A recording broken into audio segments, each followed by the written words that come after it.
Hello, here are my CFL picks for Week 8. In Game 1, it is Team 1 versus Team 2. I like Team 1 to win and cover and over on the points. In Game 2, it is Team 3 and Team 4. I think Team 4 wins, but Team 3 covers the spread and give me the under. In Game 3, we have Team 5 and Team 6. Oh, sorry, I was just having a dream that I started catering my show to randoms that will come in and tell me I talk too much. Couldn't be me. What's happening, everybody? Justin, Bridgewater's finest on YouTube, Blockbuster_guy on Twitter, as wordy as ever, and welcome to Week 8 of my weekly CFL football pick show for the 2025 CFL season and postseason. And ladies and gentlemen, we had ourselves a bit of a breakthrough last week in Week 7, going 8-4 across our picks in the CFL. 3-1 straight up, 3-1 against the spread, even money on the totals. 8-4 brings us almost back up to even for the season as a whole. We're 17-10 straight up, only one game underwater against the spread, 13-14. The totals were still 8 games under. That's going to be a long-term work in progress kind of thing with how slow the season started for me. But the point is, 8-4 last week means the man's kind of coming around. I've been talking about it for a few weeks. Let's see if we can build on this momentum. If we're going to build on momentum, let us take a page from CFL Fantasy, where things continue to go splendidly on the season. 127.6 points in fantasy last week, now 793.2 on the season, averaging over 113 points per week in a nice weekly average there. We can keep that weekly average up. We're going to be right there at the end of the year. And for the first time, I can say I've crossed into the top 500 players across the board in CFL Fantasy, taking a huge jump last week of 239 places overall. I now sit at rank 385 overall on the season. The top 500, I'm about a little more than 10 points clear of the top 500. The top 250, I'm only short by less than 15 points. So we're right there to make that move into the top 250. That's what we're gunning for this week. They have 807.7 points. So again, a little less than 15 points under that. In my 2 CFL Fantasy leagues, CFL Central as well as Christina Costable's league, CFL Central, I moved into 64th place out of 1,288. That's a jump of 36 places. As you may remember, last week I was exactly place number 100. And in Christina's league, I jumped up another 13 places to 36th out of 362. So what are we, like top 10% in that league, top 5% basically in CFL Central? We're feeling pretty good about how fantasy's been going for us this year. My MVP last week, quarterback Nathan Rourke, 350 all-purpose yards, 3 touchdowns and a pick, good for 24.3 points. And for the first time this season, I actually hit my 2 times captain multiplier on the player that scored me the most points. So finally got one of those last week. So it's just sunshine and rainbows all over the place. That leads us into a Week 8 slate of games, including the Calgary Stampeders at home playing host to the Montreal Alouettes. We got the Edmonton Elks coming off the bye on the road in Saskatchewan to take on the Riders. We got the Winnipeg Blue Bombers on the road in Toronto facing the Argos, both of those teams coming off of back-to-back losses. And the Hamilton Ticats, winners now of 4 straight games, travel to BC to take on the Lions. The Ottawa REDBLACKS are off this week. Some really interesting spreads heading into this week, too. Calgary, a 6.5-point favorite at home against Montreal. That game's got a 49 total on it. Saski, 9.5-point favorites at home against Edmonton, who may be staring down the barrel of a quarterback change here. Toronto, 3.5-point dogs at home. And then the BC Lions, 3-point favorites at home against the Ticats team that's won 4 straight games. Interesting line there. But let's start in Calgary, where the Stampeders are playing host to the Montreal Alouettes. The Alouettes scoring 12 unanswered points in the fourth quarter last week against the Argos, part of a 19-0 run that began in that game with about 23 and a half minutes to go. 19 straight points for the Alouettes. Crazy. They win that game going away 26-25. They won the battle, but they may have lost the war because Davis Alexander re-aggravating that hamstring injury that he came into the game with. He hits the 6-game injured list, and that means they're going to be without him for the foreseeable future. Both of the teams in that game last week get sloppy late. There was multiple turnovers in the last 3 or so minutes of the game, but that is that quality that a guy like Davis Alexander has at quarterback, which is sometimes a guy like that's just going to refuse to lose.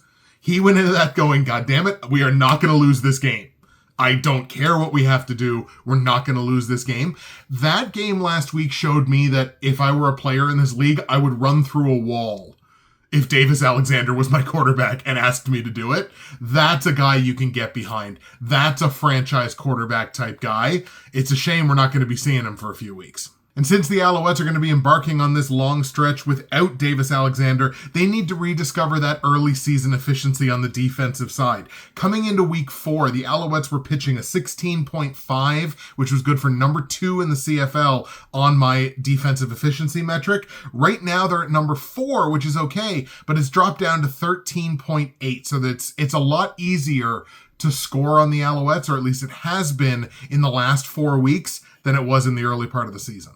In Calgary, the Stampeders continue their white-hot run here with a 3-possession win in Winnipeg against the Bombers, a game where Zach Collaros got knocked out of that game. We'll talk about that when we talk about Winnipeg and Toronto. A 3-touchdown effort from Vernon Adams, 2 of them going to Damian Alford, who has just been absolutely on fire the last couple of weeks, and their secondary feasts off of the quarterback duo of Zach Collaros and Chris Streveler. 4 interceptions against those 2 quarterbacks, and it's not like just one member of the secondary had this legacy game.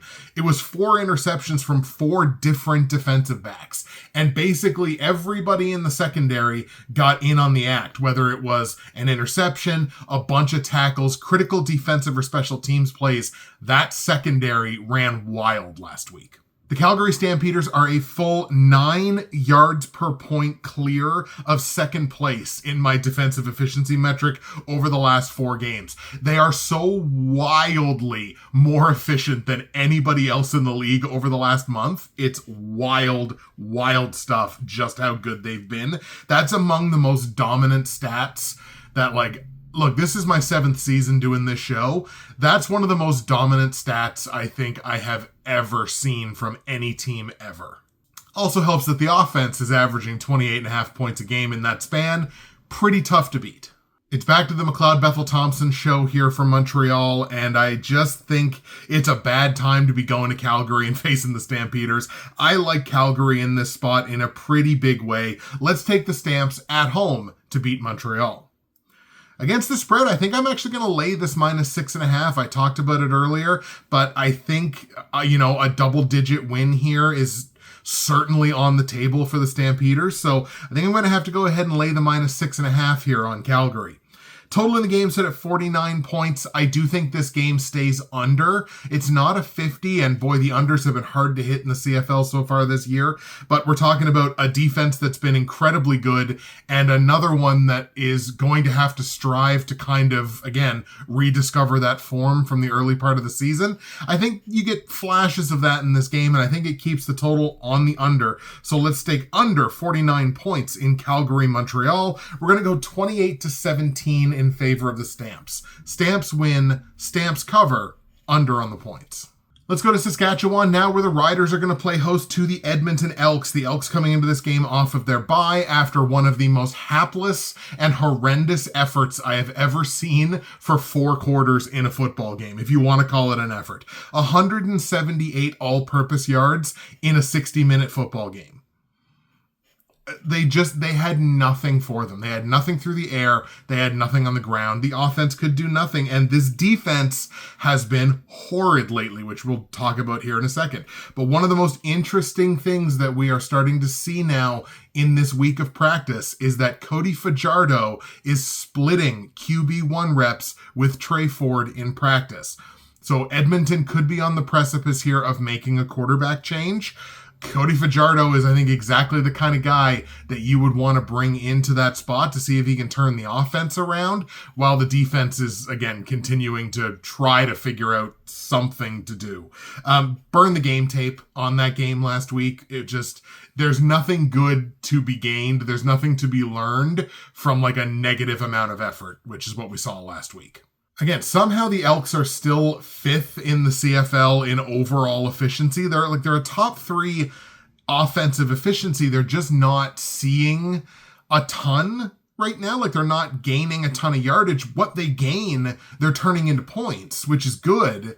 So from an efficiency perspective, that's great. But yeah, the defense has completely collapsed. They're last in the league in yards allowed, last in the league in points allowed over their last 4 games. And like, the numbers are ugly. The specific numbers here are they're giving up 448.8 yards per game in their last 4 games and 34.8 points. You can't win with it.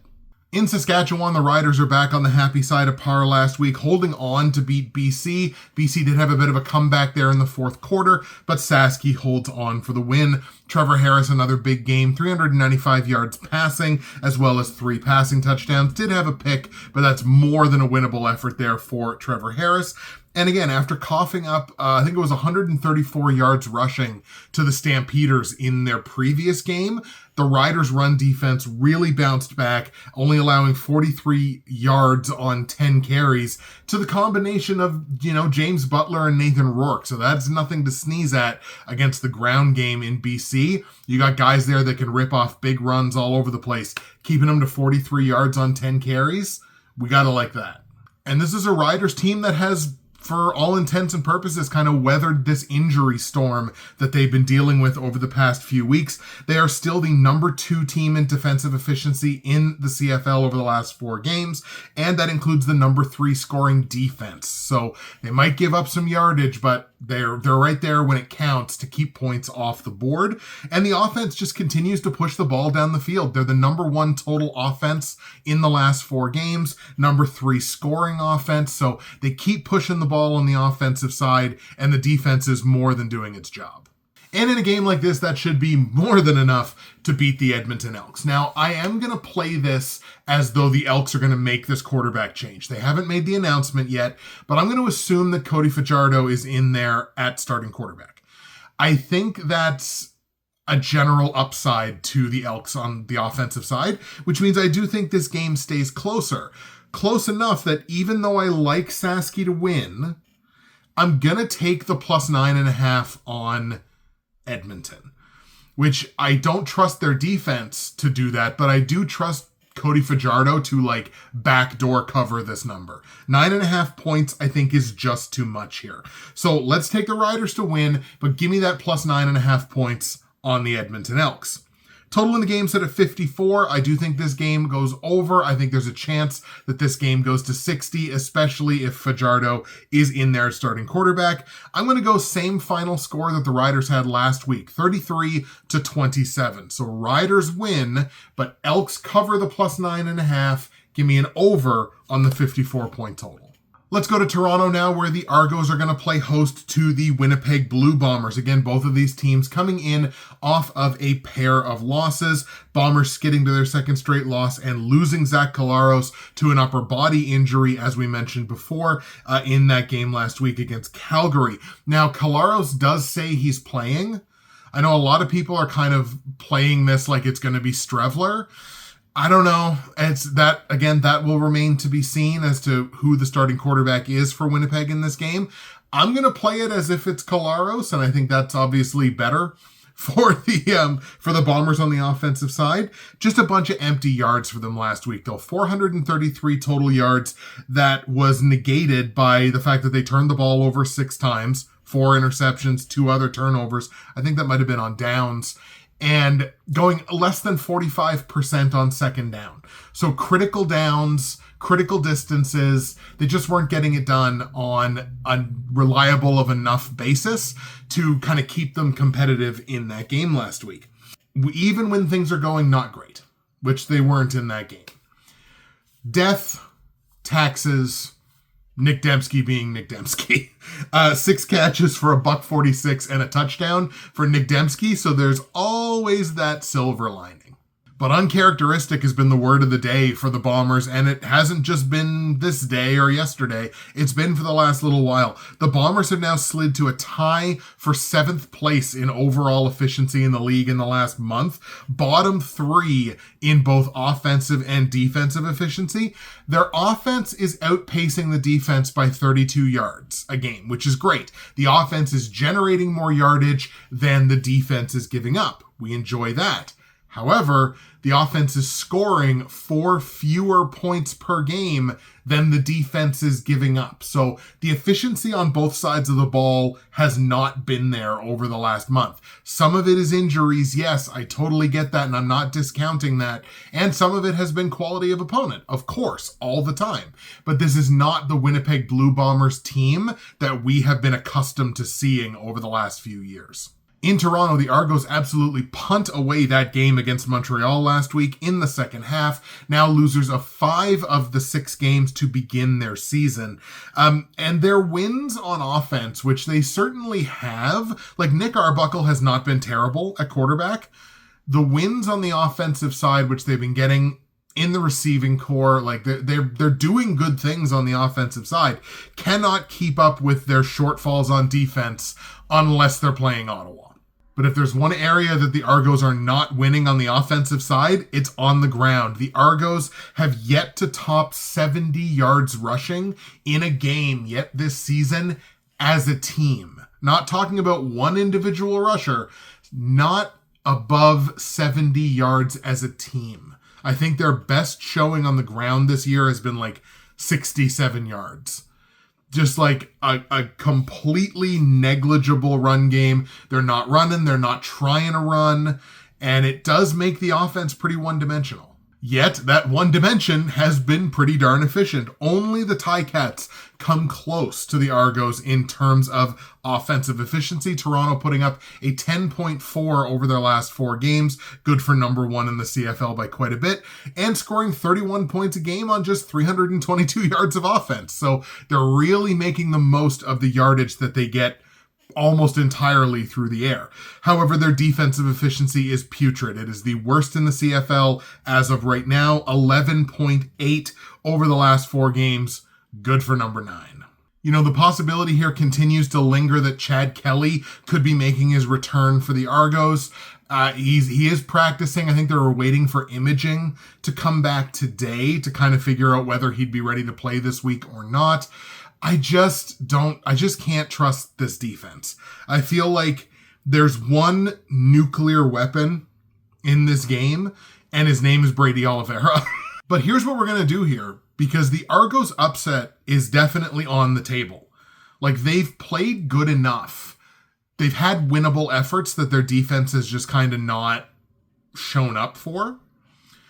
Here's what we're going to do. I'm going to take Winnipeg to win this game, but I'm actually going to take the plus 3.5 here on the Argos because I feel like this game could be a walk-off either way. It insulates me against the upset. I think Winnipeg's the better team, top to bottom, but the Argos upset definitely on the table here. So we're going to hedge our bets. Winnipeg wins the game, but give me the plus 3.5 on the Toronto Argos at home.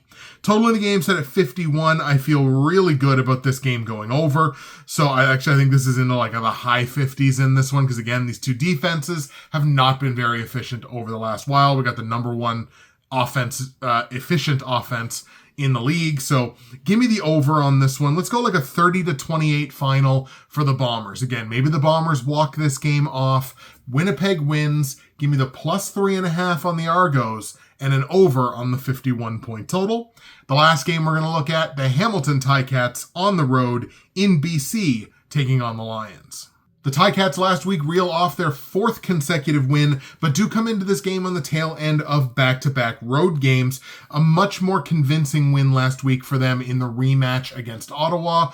Previously, they'd beaten them, I think it was 23-20, and then last week they doubled them up 30-15. So much more convincing win for the Ticats last week. Bo Levi Mitchell moving into the top 10 all-time in passing yards in this league, and another defensive gem for the Ticats on the defensive side of the ball, going almost 70% defensively on second down against the REDBLACKS last week. They generated 4 turnovers and stopped Ottawa all 3 times that Ottawa got into the red zone. As a matter of fact, the Ticats gave up 0 touchdowns in that game, which was super good, held Ottawa to just 5 Lewis Ward field goals. And behold, your new efficiency kings of the CFL, the Hamilton Tiger Cats. Hamilton with the number 2 offensive efficiency in the CFL over the last 4 games, putting up a rate of 11 exactly, and the number 3 in team in terms of defensive efficiency as well,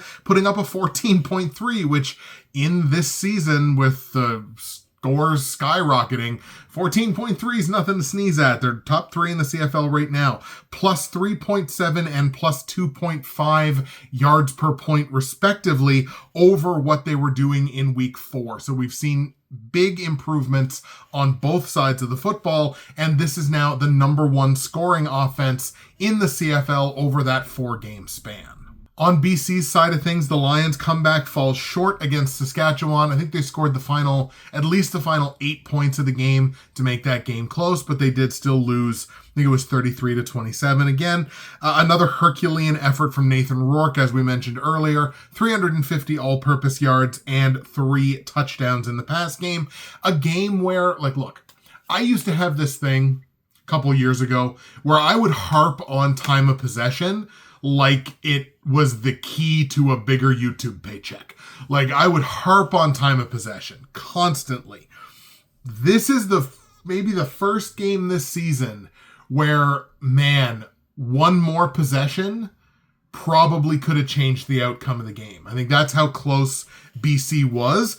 They only possessed the ball for barely over 24 minutes.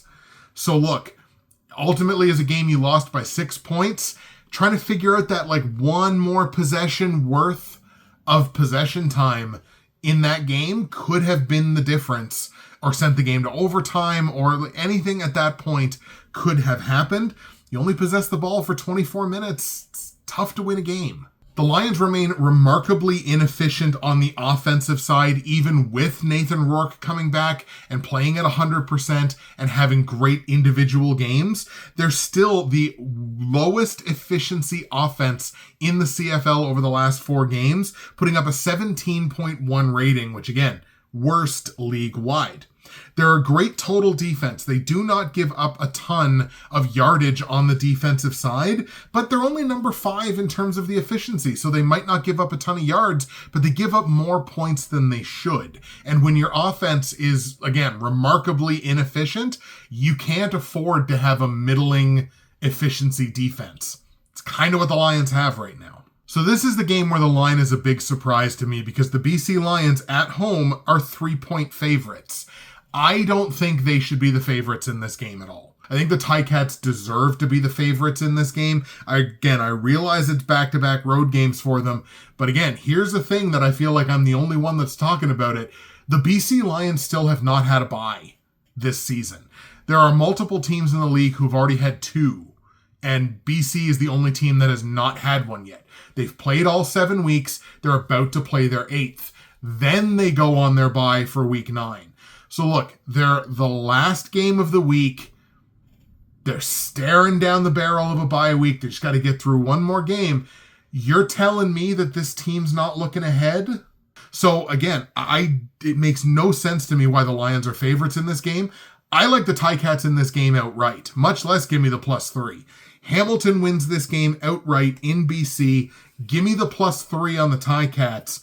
Total in the game at 55.5. It's the biggest total of the week, but I think I'm going to take an under here because, again, you've got a high-efficiency defense in Hamilton, a low-efficiency offense in BC. I think that winds up keeping this game under, even though I do think the game is relatively competitive. So I'm going to go like a 28-23 in favor of the Ticats. So Hamilton wins the game. Give me the +3 on the Ticats. Give me an under on the 55.5 point total. So CFL Fantasy has been a pretty well steady incline for the vast majority of the season. This week is going to be very, very interesting. So my current Week 8 CFL Fantasy roster is right in front of your eyes right now, and I'm going to tell you right away, this roster is subject to change. I'm willing to bet I'm going to be making multiple changes to this roster. Right now, I'm going to be quad stacking Saskatchewan Roughriders. I've got them scoring the most points this week at 33. So we're going to take Trevor Harris at quarterback. We're going to stack him with AJ Ouellette at running back, with Dante Myers at wide receiver, and with Robustelli as well. Robustelli is only, I think, like 5,500 or something.